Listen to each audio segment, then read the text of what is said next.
Greetings! My name is Joe Bob, and I'm very peeved, and it's late at night, and I'm probably gonna go to bed in about an hour, so... pretty much the opposite of what it was last time. Alright. Pretty sure we've done everything in London last time. Let me just make sure nothing got screwed up.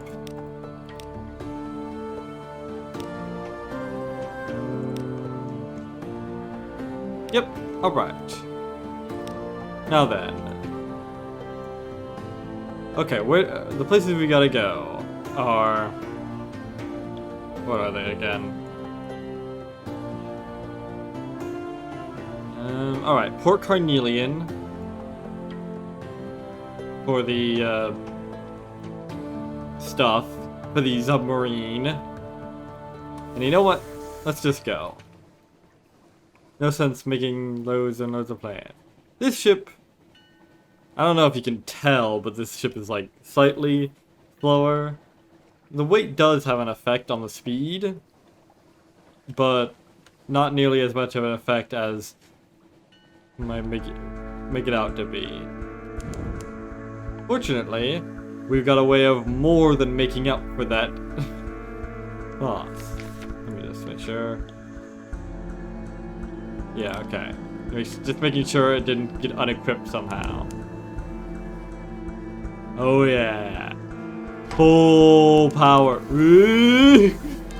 Hi.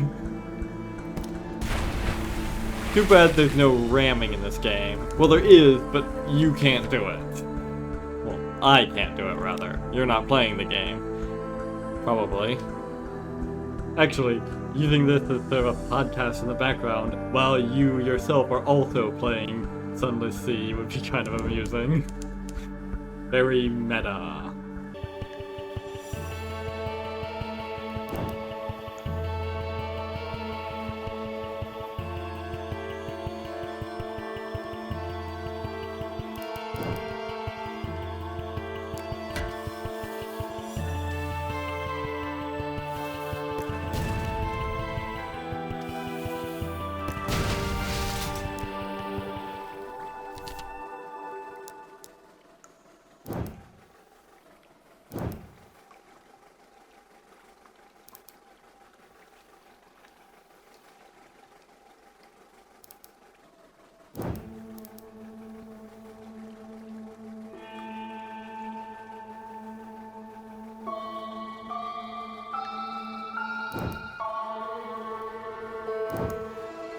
Only downside is you gotta keep pressing the F button every so often.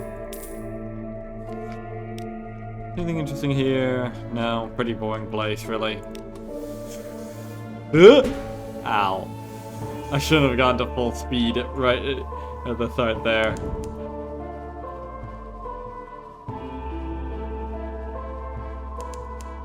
Boy, just wait until I get one of the really good engines in this game.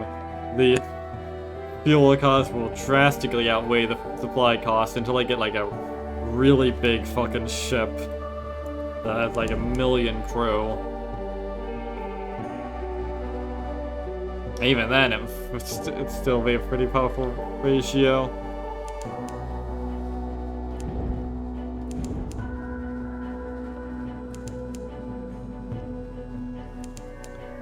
Which is good, because again, fuels are way more, supplies are quite a bit more expensive than fuel, normally anyways. Behe Mustache. Hi. What was that charge? You suck.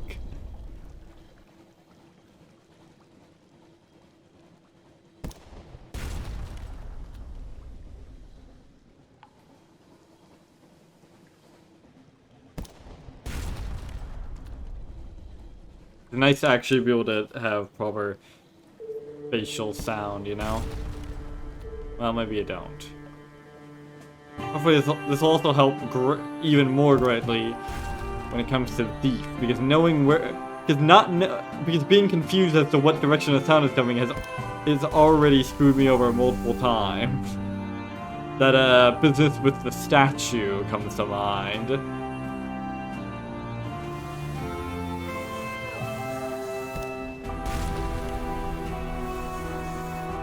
Running away, are we? Ooh, that was some pretty impressive turning. Not impressive enough, though.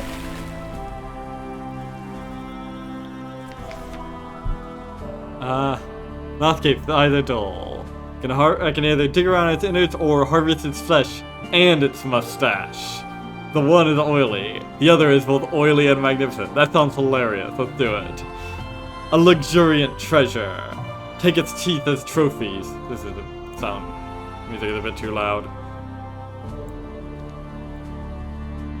And its bones for corsets. What are its mustache? So many possibilities. Cut it up for exotic anti-mascars. Place it over the door of your lodgings as a warning to burglars. Fill it to the Young Stags Club back in London as a mascot.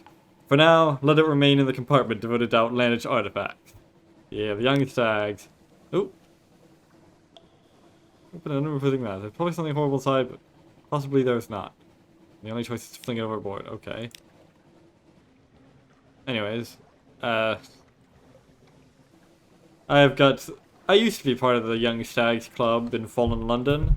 That is the game, not the place. Well, also the place, but you know what I mean. But I wound up leaving after they tried to murder my daughter. Well, sort of daughter. It's a long story. Alright, finish the pilfered sonar schematics. The engineers cheer. Oh yeah. They set to work immediately. Your ship is docked to the workshop and concealed beneath a set of awnings. Oh, there's only 2 phases? Really? Beneath, hammers ring, drills whir, mechanics argue, reconcile, improvise. From the outside, your ship looks largely unaltered. But inside, new pipes gleam. A satisfying lever stands by the helm, surrounded by an array of mysterious gauges and dials. This extends the shell hole, a weary engineer explains. Don't pull it until you're out at Z, eh? The fierce philanthropist offers you a sherry. We've done it, she says. To your new journeys, you magnificent bastard, wherever they may lead. Trade this ship for another. Your chief engineer will automatically apply the submarine conversion process to your new vessel. Future captains can obtain a submarine conversion by returning to Port Carnelian. They will not have to repeat the quest. And they but still, they probably won't be grateful to you, the rotten bastards. Back in my day. Alright. Anyways. Eventually, let's see. This time, the sherry is accompanied by a fruit loaf, slathered with butter. When you raise the matter of your search for immortality, and the involvement of Lighton, the man who shares her name, she grows thoughtful. Accept a commission. Eventually, she speaks. Some time ago, I lost something beneath the Z. It would help both our causes if you were able to locate it. Enjoy sherry. You have no particular business, but sherry is sherry. Or is it? The thing I lost with my husband, she tells you. You tut, and she raises a guilty hand. I know. Careless. He fell in with an unfortunate crowd. Rabble-rousers, schemers, renegades. They call themselves the Seven. She does not sound entirely disapproving. My husband shielded me from the details of the endeavor, although I've made a number of suppositions. I know for certain, however, that it ended in disaster. He and his co-conspirators fled beneath the waves. If you could find him, he may be able to lead you to the others. If you locate him, please give him this. She hands you a locket containing a miniature portrait of herself. It is likely that he is dead, or unable to return, but if possible, I would like him to remember me. Fair enough. Alright, seek Lighton in basically all of the Undersea ports. Ah, delicious. Alrighty then. Alright, they wanted a diplomatic agent, didn't they? But first, a word from our sponsor. No. Wow, he increases up to 150. Very nice.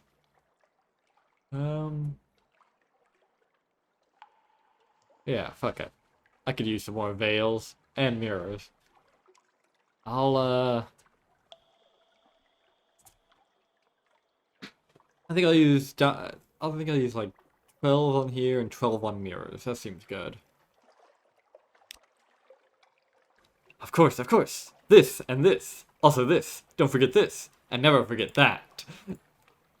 Very helpful.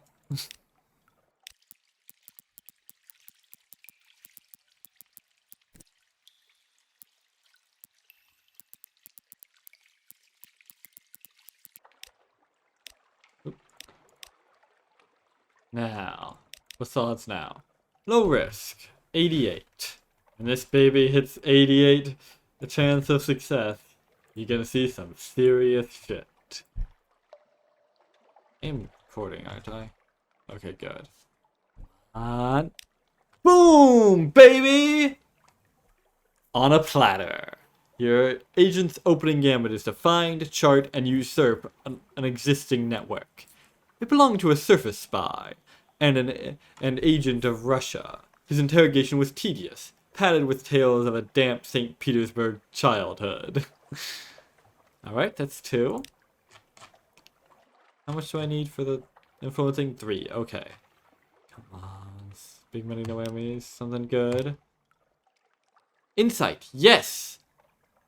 Good thing I didn't. Good thing the Storm's attention wasn't consumed by that one thing. When I got the tongue.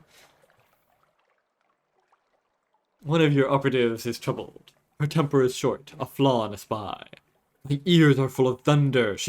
My ears are full of thunder. She tells you, too loud. Her eyes have turned gray as rain clouds. Alrighty then. You understand. Your own sleep crackles with distant thunder. She has suffered since finding a package of gouged chelonate bones on her doorstep. A curse sent by a rival? You share a bottle of black wine and stories of your dreams. The spears of lightning, the voice of thunder, the prickling weight of the air before the first downpour. Afterwards, she sleeps soundly. She wakes revivified. Right, let me just quickly check what else I need. Money. Tales of Terror. Damn it, I'm 1 off! That sucks. I don't know if I can get Tales of Terror around here. Probably not. Oh, but anyways. Got enough. Barely. To influence. Your network's influence over the colony is extensive. How will you use it? Ah, I need vital intelligence. Damn it. And I've only got like 1 strategic information. Yep. Though I could get another at... Oh, where was it? Anth. No, that's for Khan's glory. Wait, what? Oh, right, yeah. Mount Palmerston. Nah. That's a long fucking way. This... If only I had... I just had... Like, 'cause the thing is, like, seeking intelligence not only requires you to have the high quality to have a decent chance of success, it also reduces the quality. So, if I just had 1 more Tale of Terror. Damn it. Ah, well. More's the pity. There we go. Assist a specialized collector. A dapper gentleman lounges by a shoot of flowers, admiring butterflies with a predatory gleam in his eyes. Would you help him find the query of a lifetime? Sure, why not? A man of pins and the jar. With a satisfied nod towards your ship, the incomparable Aurelian slips the butterfly into a killing jar. He explains as the vibrant orange wings beat against the glass. You've seen beneath the waves, I see. No, actually, I haven't yet. And I trust you've seen tyrant moths as well. Fine creatures, but nothing compared to the regal kin. The most moth. Most moth? I don't know. I know where to find it, and with your ship, we can see it hatch. He gazes down at the butterfly, now still. Take me down to the undercrow, and I'll show you something worth preserving forever. You're grey. I don't know. Let's see.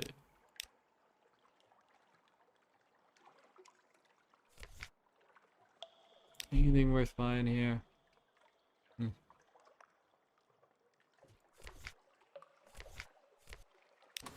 Okay. Where do we go next? Alright, we're going to swing by Polydream, and maybe Pigmote Isle as well. And also that, because now I can actually go underwater and find those strange ports. You ready to see it transform at last? Check on this. Now dig on this.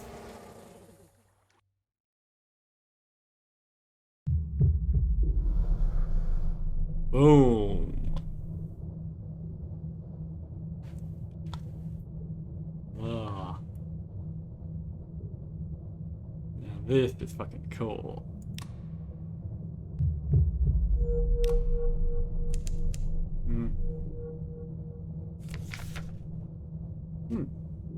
The Hungry Dead. Your cook is outraged. One of the tomb colonists has woken from his coffined rest and found his way to the stores. When the cook came across him, he had consumed a half wheel of cheese and an alarming quantity of suede. Return to the hold or fling the villain overboard. What? That seems like a bit of a overreaction. Expostulating all the way. If you provide me with more commodious quarters, if the ship did not pitch so abominably, a man grows bored, you know. Death is deathly dull, and so forth and so forth. Is a relief when the coffin lid closes. If only you could nail it shut. You know, if I'm gonna go to Pigmote Island, I might as well swing my... Nah. Too far my way. Honestly, even Pigmote Isle is kind of out of the way. Something over there, but it's moving, so it's probably dangerous.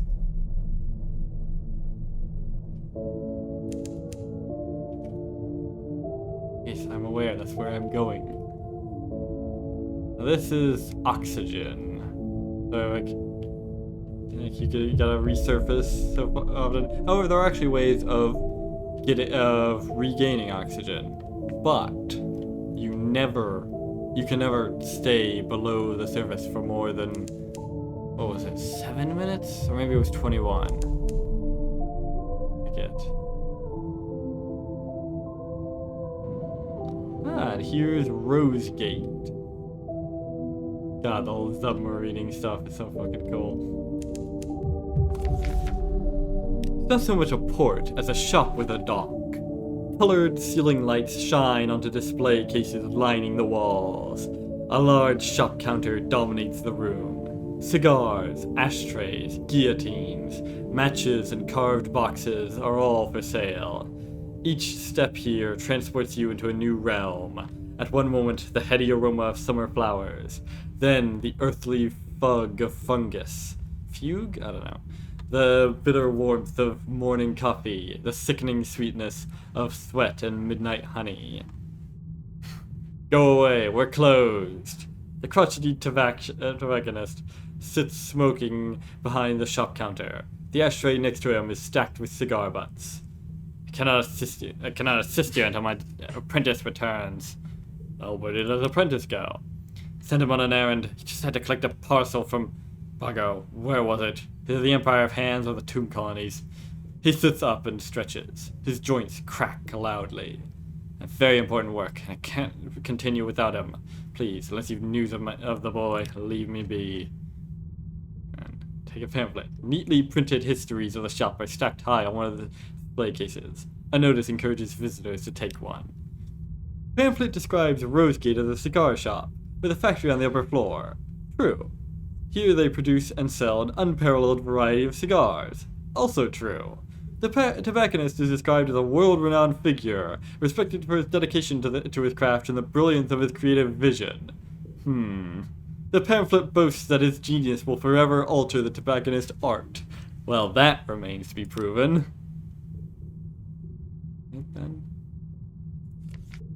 Oh, I could sell the Hunter's Eye for 100 echoes, I don't know.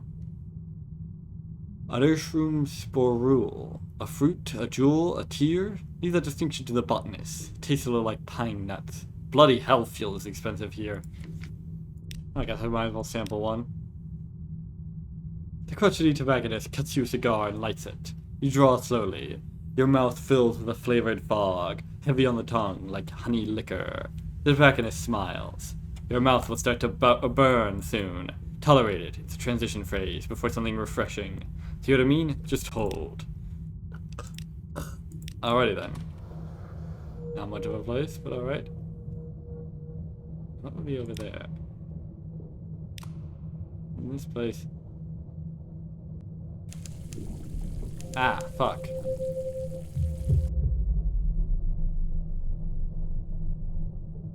Okay. Burst of real light. Terror minus 10, fibers by 100. Yeah. That was unfortunate. Now, rather than going back to there, I can just... what's the opposite of submerging? Re-emerge? I don't know. And there we go.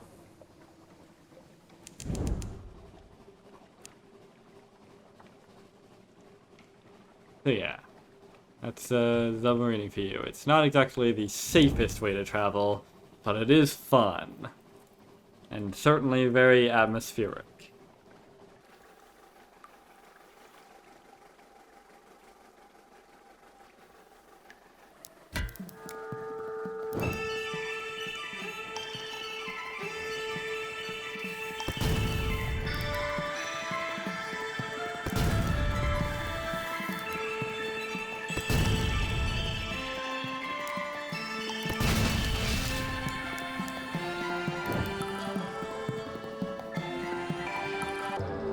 I especially love the way the ports look from underneath. Pretty cool.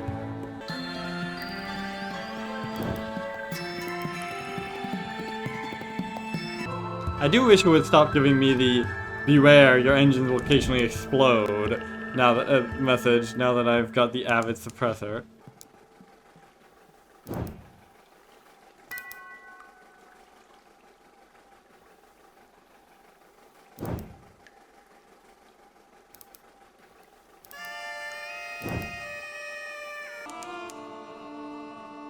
Oh, what's that?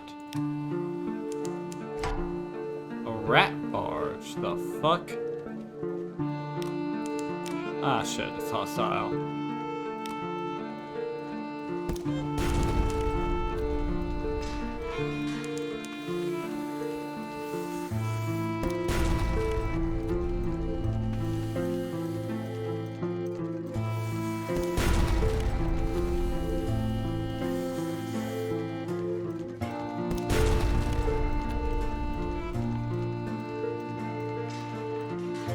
Oh shit, they repaired mid-battle. Holy hell.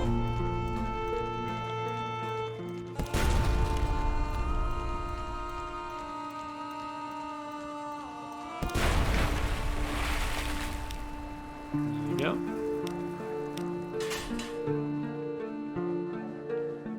Rat barge. I wonder if that means we're near Nuncio. A lot of rats over in Nuncio.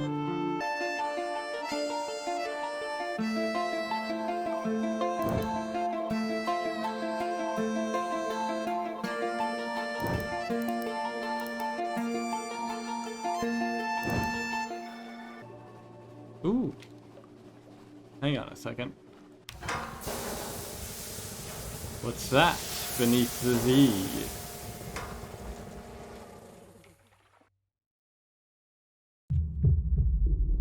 Nothing? Huh. That's weird.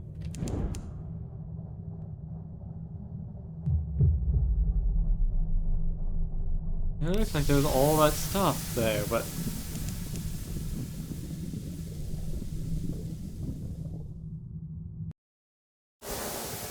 yeah, where the fuck did all that stuff go? That's really, really bizarre. Is this some kind of mirage?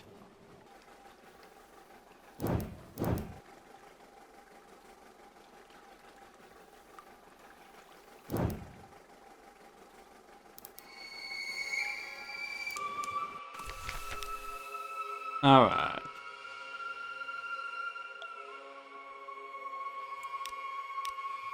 Now then, grab some claymen. And then this... Yeah, so I can swing by Hunter's Keep with them. Yeah, I could have sworn there's a shop here. Oh well, maybe I have to have an audience with the guys first. No idea where I'm gonna get a watch for Curio though. A curious issue. Alright, we sail to King Eater Castle, I suppose. And we swing by Aestival, which is probably somewhere here, and then Savior's Rocks, and then the Khan's Heart.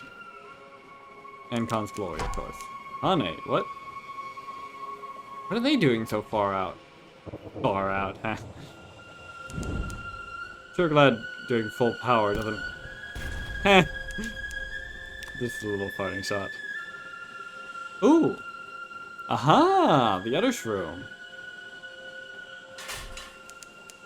Here we go. Big ass Mushroom Island. Even more so than Mangrove College. Let's see. Climb the fungal fiber ladders to its summit. Shaggy, suspicious villagers scratch a living here, amidst endless clouds of spores and scurrying mobs of plant-animal hybrids. None of them ever leave. Monsters, one explains darkly. Z full of monsters. True, but is that much of a reason? Honey. Oh, damn it, it's honey that these guys need, not wine. Damn. Ooh, can trade a strange catch for a live specimen. That's a very good deal. Here's a strange catch. A mist of spores rise in the distance. What was the old sailor say? Give a catch to the other shroom and you'll get, what was it, luck? Life? Let's find out. New growth. Within the hour, purple mycelium spreads through the flesh, colonizing your catch with a new vascular system. Another hour, and the catch begins moving again. In the third hour, it starts rhyming. Before it begins composing couplets, you whack it in a jar and store it in your hold. Alright then. The villagers live a shabby but sufficient life. The other shroom provides. They are secretive, taciturn, incurious. Ships rarely visit. Not much to do here, I suppose. Alright. Onward, I suppose.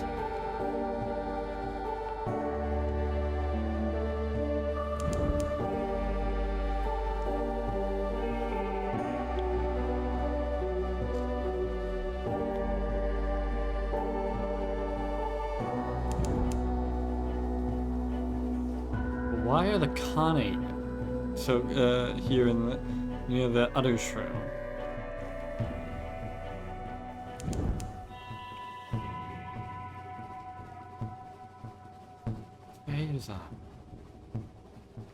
Why is there a glorious dreadnought?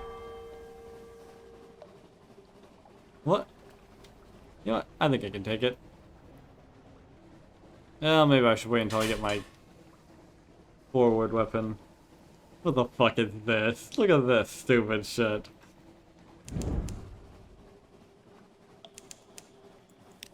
See your statues. Okay.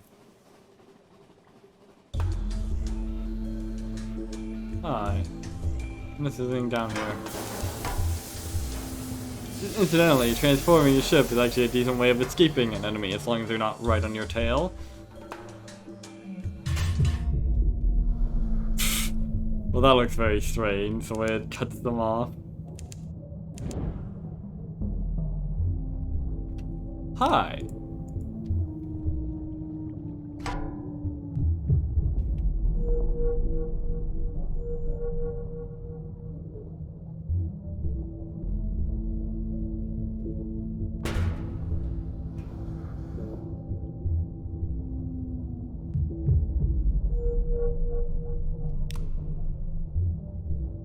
Ooh, a wrecked ship.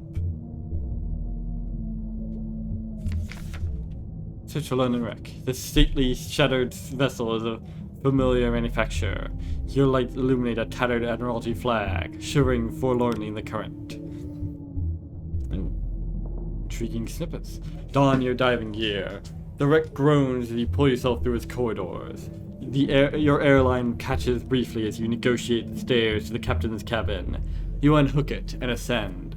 Inside is a locked steel box. Back in your submarine, you prise it open. It contains a handful of interesting papers and a journal logging the ships visiting the Grand Geode. The word "compromise" is written next to each one. Yeah, thing about the Untersee. A lot of nasty beasties, but also a very nice loot. Unclear what this is, but our engineer assures us it will burn.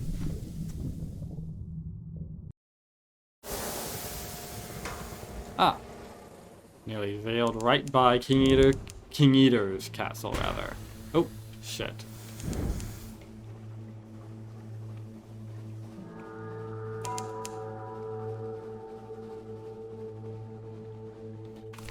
Alright. Alright, I found the gnomic Gallivant. He has powdered one of his rubies and is sprinkling it into a vial of wine. It is time, you magnificent bastard. A man out of time. He downs the vial and begs your pardon. Before you can ask for what, he's bent double in a violent coughing fit. You kneel beside him. His eyes are wide but unseeing. His limbs trembling. He retches. His teeth are stained vivid red. Master Bourdain, he croaks. It is done. The College of Mortality is one less. We had help. A London captain. He pauses, listening. You hear nothing, but the Gallivant smiles. Oh, that is very just. Is there anything? Yes, I will anticipate them. The Gallivant blinks and laughs. He grins at you, his tongue cleaning the red from his teeth. My master is a man guided by his principles. Liberty, equality, eternity. If his plans are achieved, you will be among the first to receive immortality. I hope we'll meet again then. Alright, I guess he's buggered off. Ah, here we go. Rid your sigil-ridden navigator of his troublesome humanity. He lies on the slab. He hands you the knife. But first, a port report. Everything is horrible. It's not really an appropriate title for a formal report, is it? Let's find something a little more clinical. This place stinks. That's better. Alright. The right. The power that presides over King Eater's castle bears witness. Your pact is not with it, but with your navigator's sigil. You open him up and remove the parts he doesn't need anymore. He laughs in exultation as each one goes wetly into the stone basin. You carve 6 more copies of the sigil inside him, then close him up. He sits, smiles, stands, speaks. Thank you, you magnificent bastard. I am at home. The thing that follows you back to your ship is not the navigator, but it has his skills and his face, though the right half is blotted by the sprawling sigil. The crew edge away. Now then. At King Eater's castle, your sigil-ridden navigator met his end. A sigil-eaten navigator now accompanies you now. And yeah, that's a little mechanic of like sort of upgrading officers by doing their storyline. Now instead of +6 mirrors and +3 veils, it gives +9 mirrors and +5 veils. Yeah. More sigil than man now, but he sets a true course. Let's see, that's...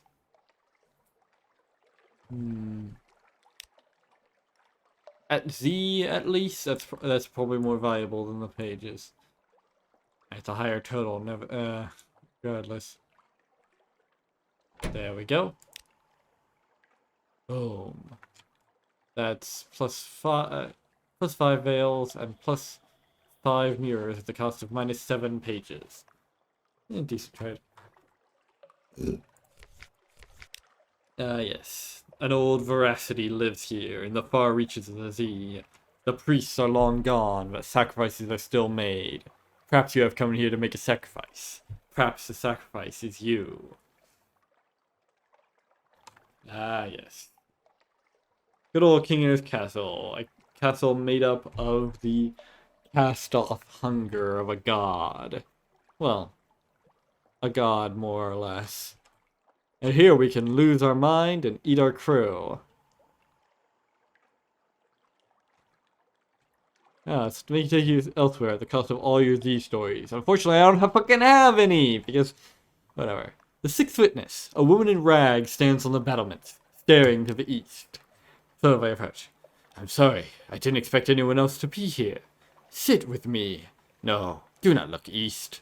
I only dare because I know I will see nothing, like the five before me. It is my first time at Z. We do not get out much, but you must have traveled far to end up here.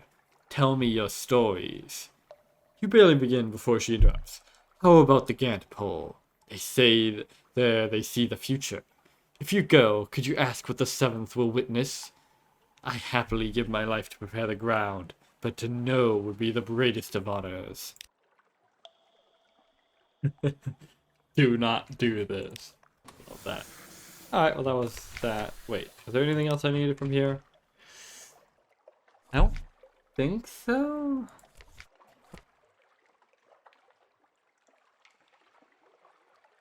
Yeah. Oh, I never did. Oh, I see why I never did anything here. Steering Enigma. Those are like even scarcer than captivating treasures. Often. Proposition the Naku's cat. It is not unknown for romantic tastes at the sea to grow specialized. Indeed. Alright. Be certain I don't need anything else. What does the cartographer need anyways?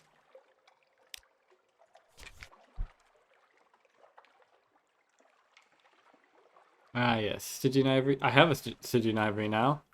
And parable linen. I just need a wakeful idol. I have no fucking clue where to get that. Anyways, to Aestival eventually.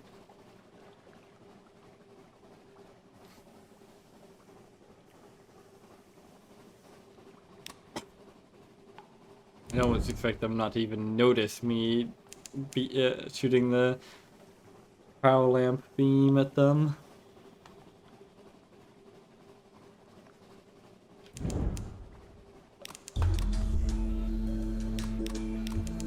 Ooh, Lorn Fluke! Savage Lorn Fluke. That's unfortunate. Those guys are a bit tougher than... they're like the crack pirate ships. They're tougher, but they don't actually give any better rewards. Which is irritating.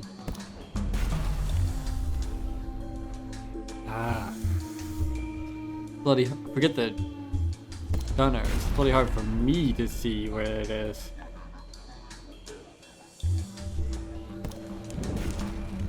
Oh, no you don't. Come on. Come on! I definitely would have avoided that if the guy had just gone to full power immediately like I told him to.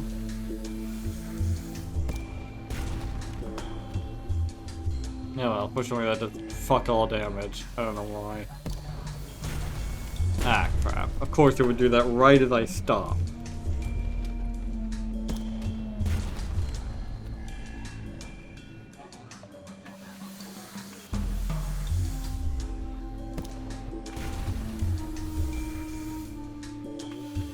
Wow, he completely lost me. Great job, going through real savage. This is gonna take a million years. I can't wait till I get that forward weapon. Really need to swing by the Khan's heart. Wasn't that where I needed to go? Bloody hell. I also need to ditch, go to Khan's heart to ditch those guys. Anyways, let me double check. Hang on. Aestival. No, he was the one that needed to go to Aestival. Okay, that's But good, because on the way from misery to happiness today.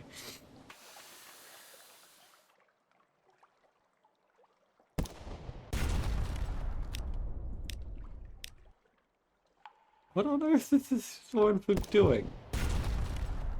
Just sitting there. Okay, there we go.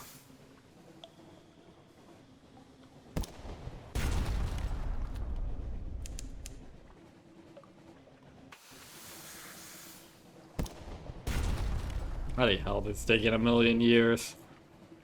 Really can't wait till I get a second weapon.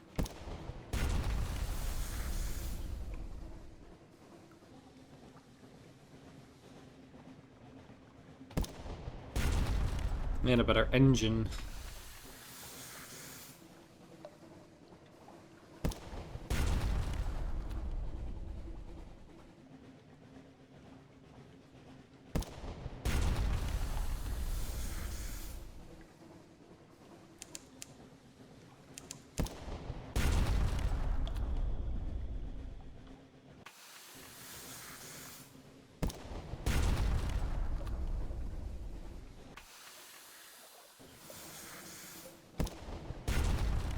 How did it lose me? It was right about to launch an attack. What? It's like, I'm gonna get you, I'm about to get you, I'm about to get you, and then it just like, then it's like, where the fuck are you? Well, I guess it was nothing. Ooh. Oh, come on, I was miles away. How fucking long is your range? I swear I've outranged more, you guys much easier than that. Maybe it's because it's a savage launch, so he has fucking randomly infinite range. Alright. You know what? Fuck you. Nope. Alright, examine its course. Dangerous, but what an opportunity. Fuck.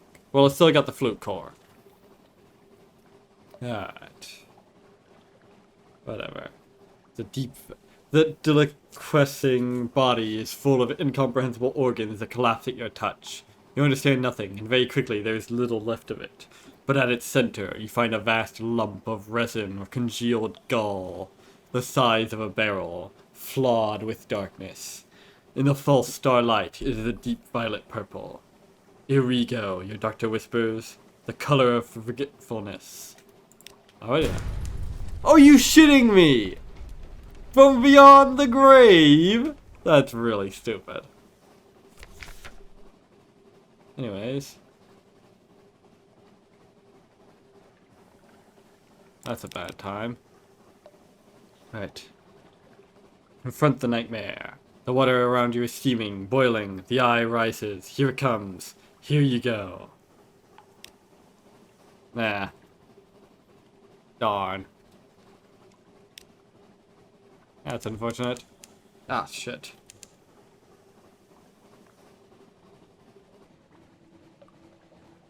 Gotcha, actually. Alright. A stern reminder from the Admiralty. In the name of and by the power of her enduring majesty, a trade embargo and quarantine in absolute perpetuity has been hereby declared on the Empire of Hands. 1. No ship of London is to permit aboard a Pentecost ape without express and prior permission of the Admiralty. 2. Any and all acts of spearfage are prohibited. 3. They know what they did. Beware of stowaways. Keep a tight grip on your soul. Excerpt from Standard Naval Regulations, Volume 4. Fleerin Mayor. With the regulations in mind, it is a surprise to be greeted by a mere itchy monkey in a tattered yellow robe, barely walking with the help of ceremonial staff. An official greeting. Hello, cries the mayor, in the broken voice of one not yet used to human speech. Come, make yourselves at home. All souls are welcome in bountiful Empire of Hands. The crew shifts uncomfortably. They know the stories. It'll take more than the natural beauty of this place to make most of them risk shore leave here. Oh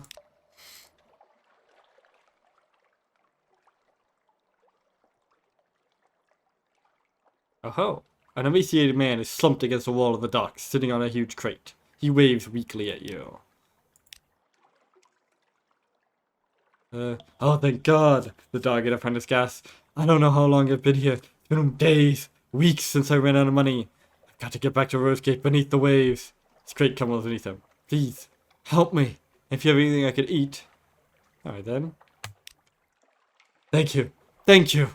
The dog apprentice springs up to embrace you, but collapses onto the dock. After seeing him to a bunk, you check and double check. The crew has securely stored away his rumbling crate. Alrighty then. Okay. A wooden palace stretches across the whole island. Passage to it lit by a field of tiny glim buoys. The Empire. Many boats circle the island, all keeping their distance. The one that gets closest is an extended rowboat painted in yellows, whites, and reds. 4 servant monkeys strain at the oars, while its true passenger sits in comfort behind a gauze curtain. For just a moment an eye catches yours, but only for a moment. It would not do for a high-souled ape to see something so beneath its notice. Alrighty then. Neither man nor ape claims this volcanic remnant between islands. Haunted, they say.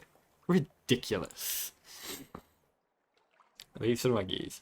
The trip offers a little time to think on the penties.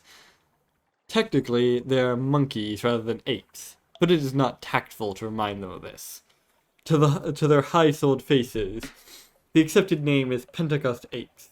In private, though, those bloody monkeys is about as common.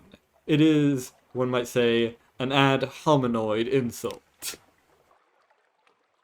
Let's see. Into the woods.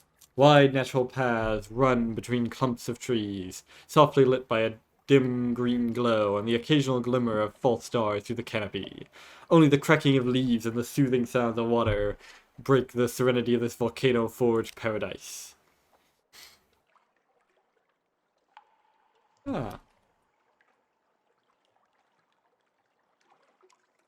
Hunt for supplies. Not many of the plants and... Yeah. Or, relax in a hot spring. Steam and a hint of sulfur gently rise from a secluded natural pool flanked by trees and mushrooms. This is a plan with neither flaw nor chance of error. A moment for yourself. You slip out of your itchy clothes and into the welcoming caress of hot, deep water. The salts and the sweats of sailing life melt away as you simply float bare and free. Above, the false stars glimmer, with bright enough to be worth wishing on. All around, the glow of the trees casts ambient calm and the silent peace. How long has it been since you had a moment like this? Since London? Longer?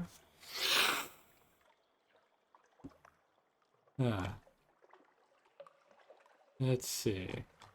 Black beaches give way to an oasis of gently glowing trees and the scent of rotting flowers.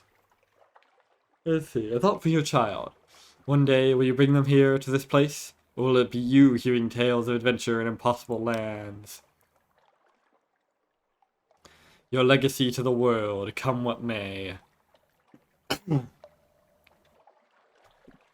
Their story is yet to be written. Perhaps the Z beckons them as it did you. Perhaps it does not. Well, I know it does, because... well, whatever. Salt cannot run in everyone's veins. Will they be the toast of the singing mandrake? Run with the scoundrels of the flit? You cannot be as much of their life as they may or may not wish you to be. But that doesn't mean they... Wait, what was that? Sounded like... giggling? Caught. A tiny blonde girl approaches, watching on a rock. Her innocent grin is spiced with mischievous glee. She moves like a monkey, but she giggles like an imp at the look on your face at being caught bathing in her hot spring. And the one that floods onto it as she scoops up your clothes. Oh, no.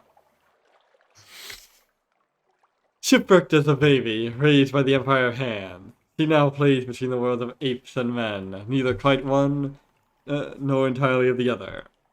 Just fits them. Curse these relaxed limbs. The monkey foundling makes things interesting.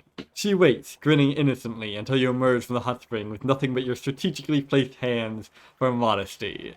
Before you can get close enough, though, she bolts from her crouch position and into the forest on all fours. A scampering run that turns every rock and fallen tree into a springboard. A quest for dignity. Hey, damn it, you cannot return to the crew like this. Or 5 on them, let them stare, and their tongues volunteer them for a whipping. Oh, fuck it, why not? This is a plan with neither flaw nor whatever. Into the forest. The branches scrape against your skin. The damp mud squidges between your toes. There's no sign of the monkey foundling, but her tracks are easily followed. Let's see. A forest clearing. The footprints lead here. She has not even attempted to hide them. It is as if she wants you to follow. Ouch! Your hand slaps to your stinging buttock. The little stone lands in the dirt, and the familiar giggle comes from above. You look to see the monkey foundling dangling upside down from a branch by her legs. A blowpipe in hand and a bag just out of your reach. Tantalizingly so. Taking a deep breath, you politely, very politely, request that she return your damn clothes now! The monkey foundling listens and gives it some thought, tapping her blowpipe against her lips as she decides. Say, please. Please. There, it is said. The monkey foundling thinks for a moment. Pretty please? Pretty please. With an imaginary cherry on top, if she likes. Pretty please, she adds, stifling a giggle. Pretty please? Damn, it is freezing. How much longer? Pretty please? Isn't that what I just said? Pretty please! Your anguished plea echoes through the trees. A gift from the monkey foundling. You appear to have pretty pleased her, and she decides you deserve a reward. She fishes in her bag and generously throws you a sock. A singular, solitary sock. She learns a few new swear words as she races off across the branches, nearly doubled up with laughter. Oh, man. See the monkey foundling. She moves effortlessly through the branches above. Apparently, this is a more difficult challenge than setting up and advancing an entire spy network. Boom! A trap.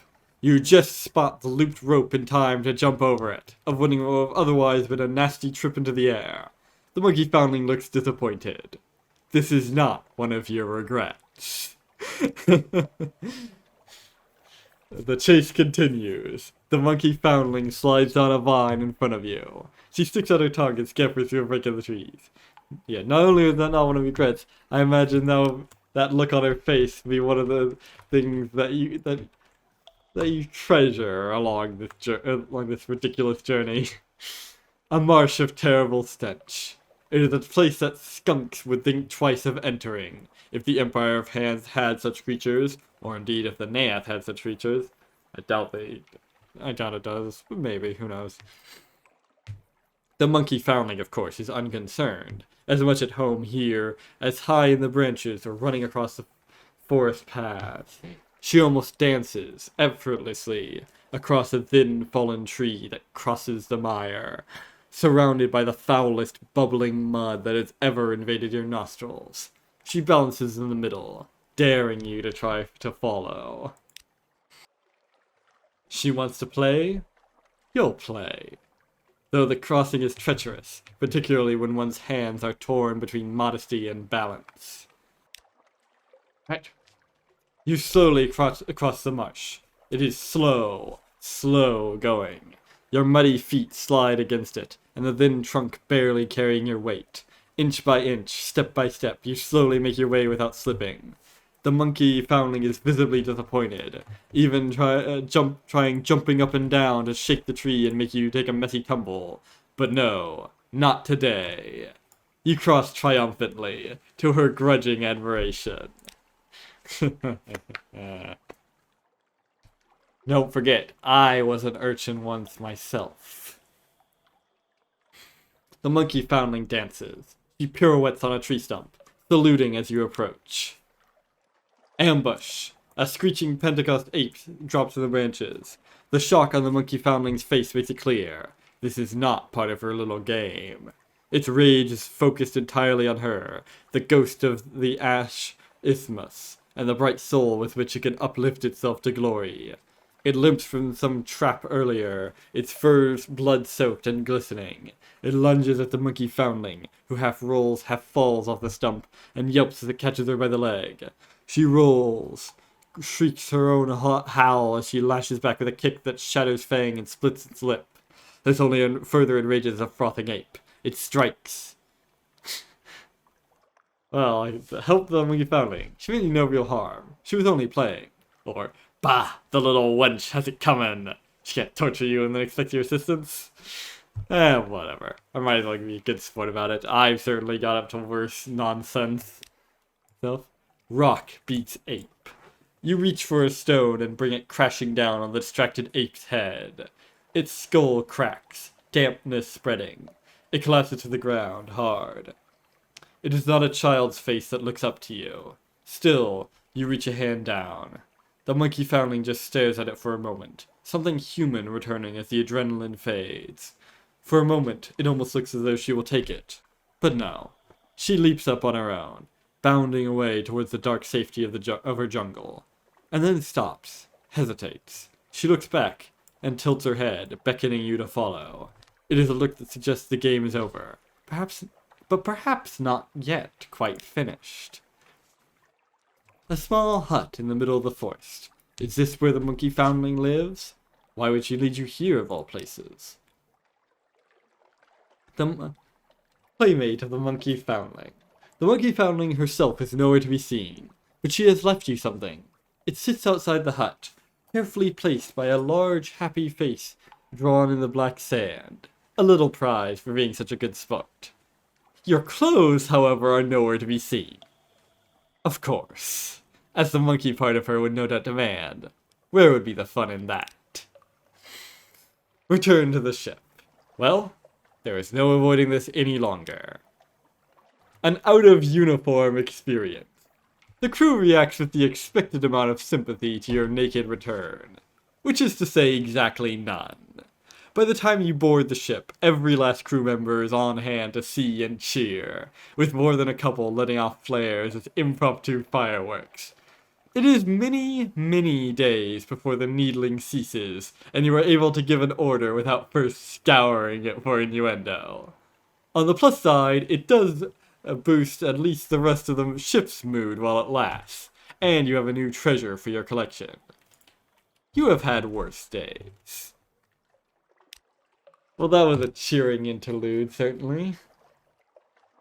Anyways, let's do the last two scouting trips. Ancient secrets peek out of the trees. Any may visit, but few penties ever bother to make the pilgrimage.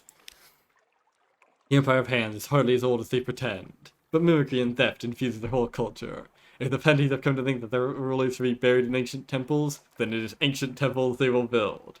It would hardly be the first time their attempts to mirror humanity have entirely missed the point.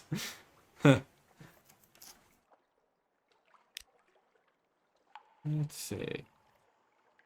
In a clearing of parasynthetic trees looms an imposing structure of wood and stone. Vault of the First Emperor. It stretches through the forest in a number of styles, each designed by the whims of the latest Pentecost apes, who felt it needed to be made grander. It would take a dedicated team to break in and uncover its secrets. Perhaps you'll bring one in here later. Alright. If there's someone in Fallen London who might be able to help you get to the treasure of this island. Ooh. And Hearthsake Island. A thin pillar of greasy yet appetizing smoke rises from the only human settlement in the Empire. The Blumenbeck Quarantine. The Admiralty has never stated precisely why it seeks to keep the Empire confined, though most opposition to it fades when said opposers actually encounter a Pentecost ape. They have been easy to corral, however. Though they do not lack wit, there is not an inventive bone in their hairy bodies, and no amount of stolen humanity has taught them the art of creating engines.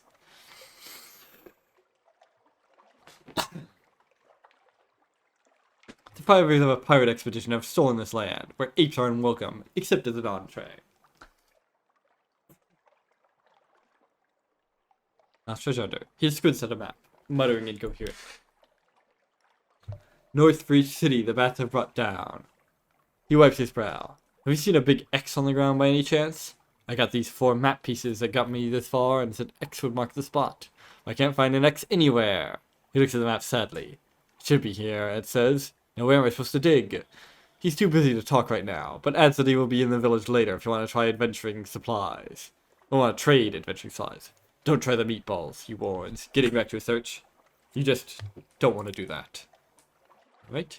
Greasy smoke and guiltily tempting aromas rise from a collection of huts around a long beach pirate ship and a field of pointedly impaled monkeys. Sorry about that, booms the boisterous pirate.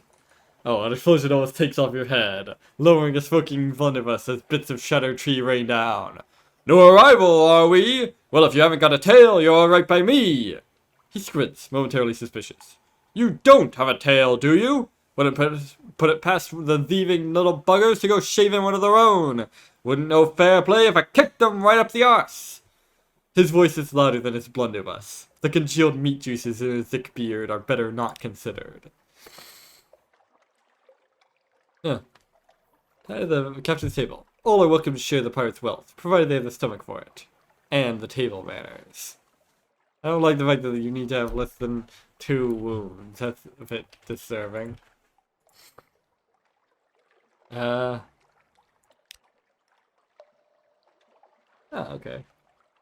A toast to a forsaken yesterday. The boisterous pirate clears his throat, and all go quiet as he stands. To her enduring majesty, he shouts. To the ever-shining lights of home!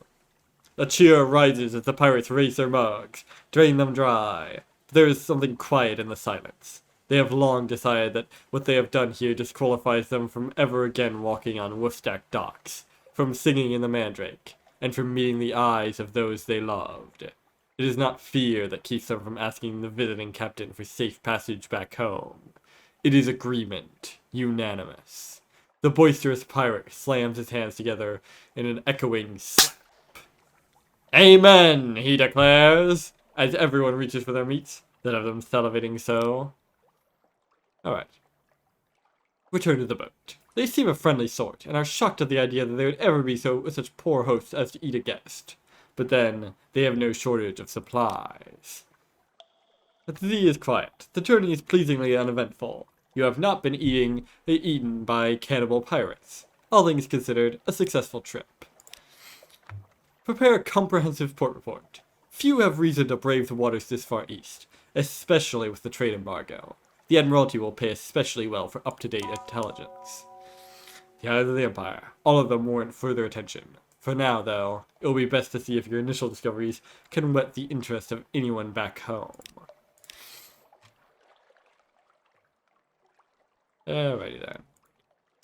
That's about all we can accomplish here. Beyond some stories I don't particularly care about. Alright, let's go. I have tarried long enough. This isn't my objective. This is just a tribute.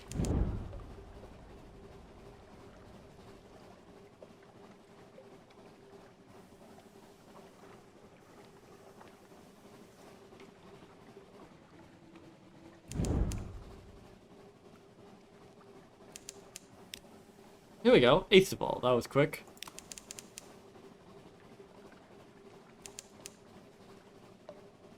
And now we enter the colonies. There's a wild and glorious scent in the air. A kind of light. Why do sailors fear this place? Cobb's Way Bay. Aestival. Sun. A great beam of sunlight bathes the island. Squint into the dazzle. Far above, there's a hole in the roof. In that light, you see beaches of white gold sand, trees heavy with bright fruit, the reds and blues and greens of the surface. Alright. Seek the Iron and Misery Company prototype component. The cannoneer points. There. The black rocks on the south side of the island where nothing grows. We'll need labor and supplies to dig it out. We'll consume the supplies, but not the crew. I should hope so. Aestival's secret.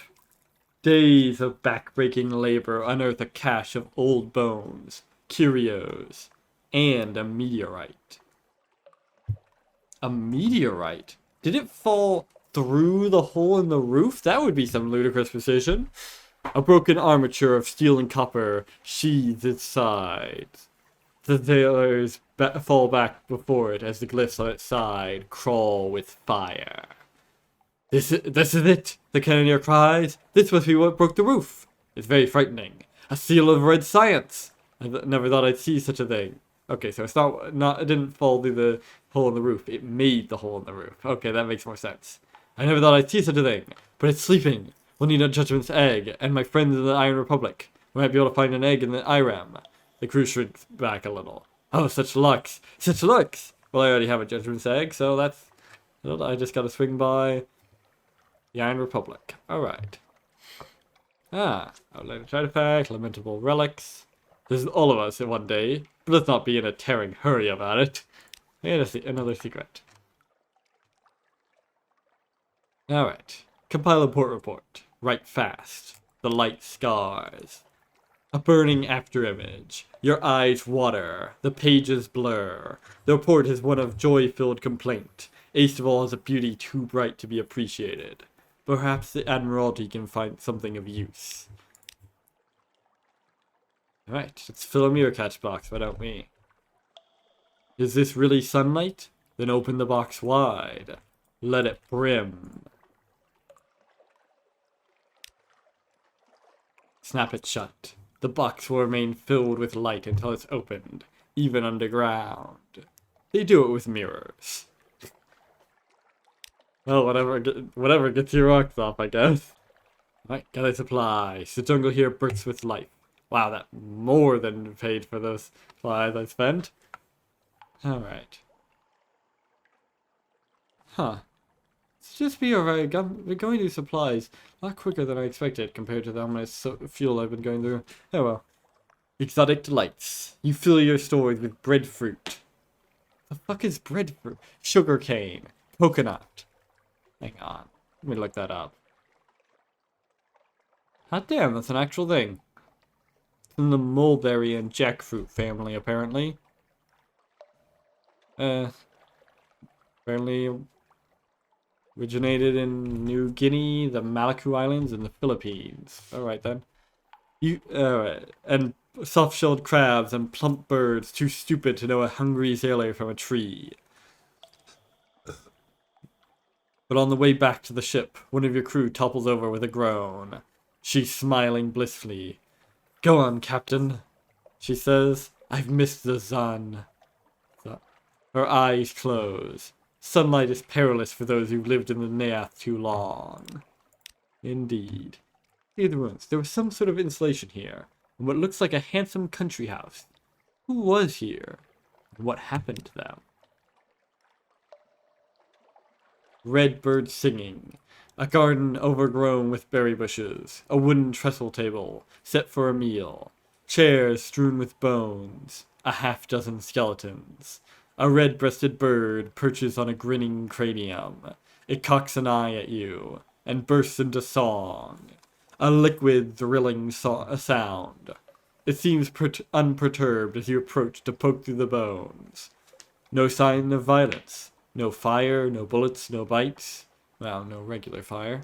The people died peacefully, sitting down to breakfast as the surface sunlight spilled over them.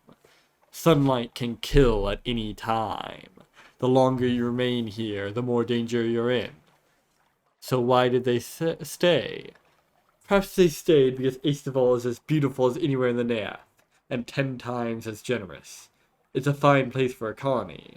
You could found your own pocket kingdom, if you could do something about the sun. But what? What has power over sunlight? What makes the impossible possible.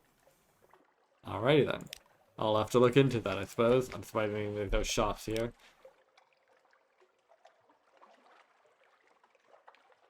Alright.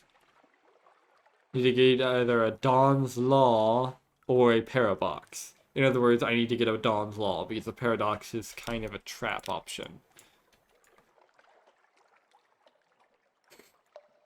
Alright, that's about enough today. For today. I haven't actually gotten to Saviour's Rocks, but judging by the distance, this is probably another port. I'm gonna take me in between them. It'll take a while to get there. Oh well, I'll do that next time. I've gotten plenty done now, though. Should be that once I get back to the Iron Republic, should be able to take the next step on getting the ultimate in forward weapon, the Memento Mori. Well, I'll need a bit more than just that to make it, but it'll be a start.